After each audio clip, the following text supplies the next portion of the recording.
Hey Thrive families, Dr. Andrew here, and in this video we're going to talk about boost adjustments. When they're needed, why they're needed. I want to help you understand this concept a little bit more. And this is going to apply to you in two different ways. Maybe you've been at Thrive for years and you're in that Thrive Care Wellness routine. This is so you know when do we need to add in a little bit more support. When might myself or my child be struggling a little bit? Or maybe you're early on in care, you're early in that healing journey, and you might want to know what to expect when there might be a plateau, when there might be a regression, or maybe when you need to up the frequency from what we had initially planned out and anticipated. We're going to walk through the top 10 reasons we see this happen, how you can look at some of those proactively, even get ahead of it, and then why you need to support the system and build up resilience instead of just looking at these challenges, these struggles as something to hide and suppress and get through. We really want to get to that cause and that underlying mechanism of why someone might be struggling and not just think about it from a superficial symptomatic sense. So we're going to come at it from all those ways. And also, say you're listening to this, you're not under care at all. This is going to be helpful for you because I want you to better understand why might your kid go through flare-ups, right? Maybe they go through a season of life where things really hit the fan. They're dealing with way more struggles. They have more tantrums, more emotional dysregulation. These same reasons that we need sometimes extra care, it's the same things that are going to set your kid off and lead them to having problems. And listen, guys, these aren't things you're doing wrong. These aren't necessarily mistakes. Some of them, there's ways that we can address and mitigate them, but a lot of these are just normal parts of life that we need to anticipate, expect, and have a game plan to get through. So let's jump through it. Let's talk through these 10 top reasons that we see boost adjustments or extra support needed for our Thrive families. The first one is a big one: immune system challenges.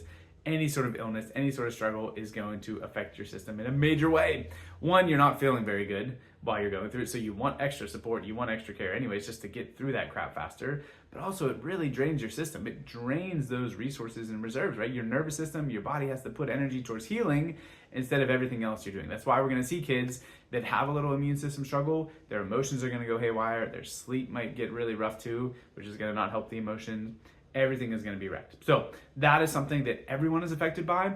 But then some of our chronically struggling perfect storm kids, especially if they're in that PANS or PANDAS world, man, that really leaves a mark, right? It might be a couple weeks that we're really trying to bounce back and recover from it, not just a couple days. So immune system struggles, that's a huge, huge indicator. And I would say probably our number one reason for boost adjustments at Thrive.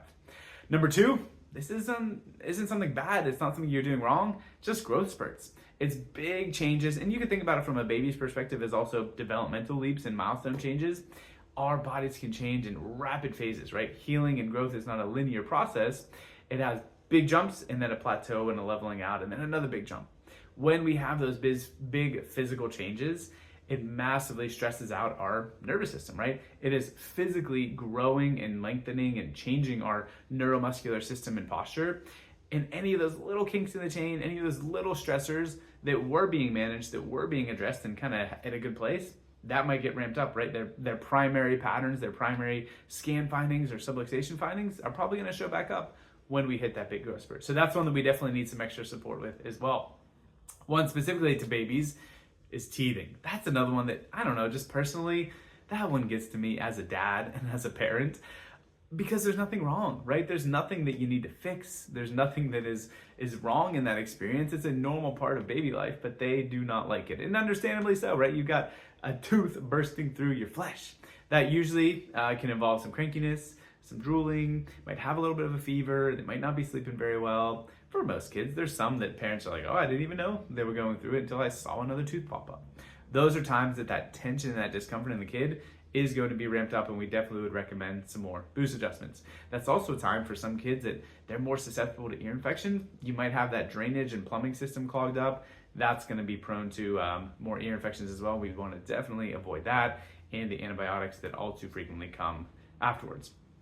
So after teething, from a broader sense, not just babies, any sort of traumas, right? Injuries, accidents, falls. That could be the little ones, right? The baby falls off the bed.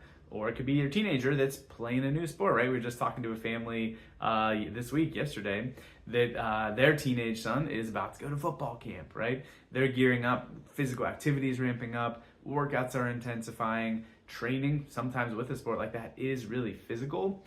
And when we have those sort of stressors, we need to support the body more because there's just more that you're going to have to undo, right? There's more physical trauma and damage to that. Another big one, number 5 here, is seasonal changes, different weather shifts. This is one that can hit different people differently. Some are unaffected, but others, if you have a little bit of that allergy tendency, your immune system's a little bit hyperactive, you really feel these things, right? The allergies that come seasonally wreck you, or maybe you're like, you feel like an old person because you can feel the rain coming in your knees, right? When we have those big swings from a weather perspective, it does affect some people a lot, and we need to support them. Just get an extra adjustment or two to get through that little rut, get over the hump, and get them back on track. Next one, these next few honestly kind of lump together. I'm going to read them off all together and then let's talk about them as a group. Number 6 would be busy seasons with work, with school, with sports, with schedules, just extra, right? Your kid is busy. That's one of the things we ask about on our progress scan questionnaires when we're doing a scan update. We want to know, what's your current busyness, right? Are you tapped out? Is your kid really maxed out? Or are you in more of a season of a lull and a calm scheduling break? So that's one. Extra stress in big projects at work, very similar concept, right? If you have a big school project coming up, if you have a big work deadline that's coming due, that's gonna loom on you more. And then big life challenges and big emotional swings. Those are all very similar versions of the same thing, right? That's 5, 6, and 7 is the busy schedules, the big projects, or just emotional life changes.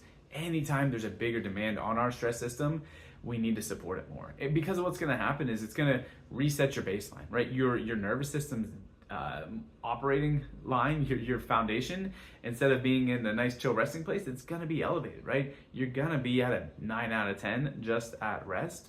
And we need to work harder to pump the brakes and to reset that vagal nerve, that brake pedal, that calming tone in your system, because there's just more that it's fighting against. So when you have busyness, when you got big projects or big life changes, right? Even if they're good things, right? You're moving, there's an exciting new job opportunity. Those are still demands. Those are still stressors. Hopefully you get that reiteration of the message here that these don't have to be bad things to need extra support and care. Sometimes just the extra demands of life are what brings it on. Last couple here.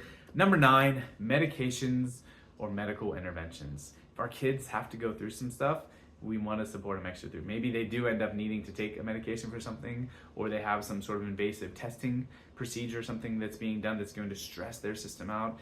Anytime we are putting more load on their detox and toxin processing systems and pathways, we want to support them more through it. We want to not leave them high and dry and stuck in just that fight or flight state, right? Because those are stressful on parents, and those are a big stress on the kids. So if you've got something like that coming up, let's get proactive on that and let's get some of those supportive adjustments before the stressor actually hits.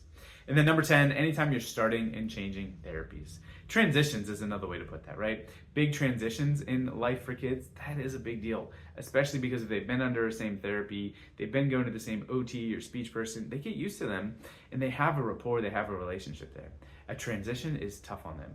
If we've got to get that relationship built up with somebody else, it's going to wear on them and it's going to demand more of their regulation abilities. So rather than let that get bad, rather than let that hit the fan before you've got to come back and support them through it, let's do it proactively. And that's the other message that maybe you've heard me say a couple times throughout here as we're wrapping up this message is we don't have to wait for things to get bad to support our kids through this, right? Let's do it before it hits the fan. Let's add this layer of support before everything goes south, because we want to be proactive instead of reactive as much as possible. Now, some of those things you can't, right? You don't always know when an immune system struggle is coming. You don't always know when they're going to have an accident or a fall or a trip, right? Those things happen by surprise. But what we can do is prevent as much of it as we can, react and respond accordingly, add in a couple extra adjustments as much as we can, and get them through it with as little hiccups and bumps on the road as possible. What we will sometimes do as well, let's say it's not just a bump on the road, but it's a big challenge, it's a big stressor. If this is something that's gonna linger for a bit, we're gonna do a scan update, right?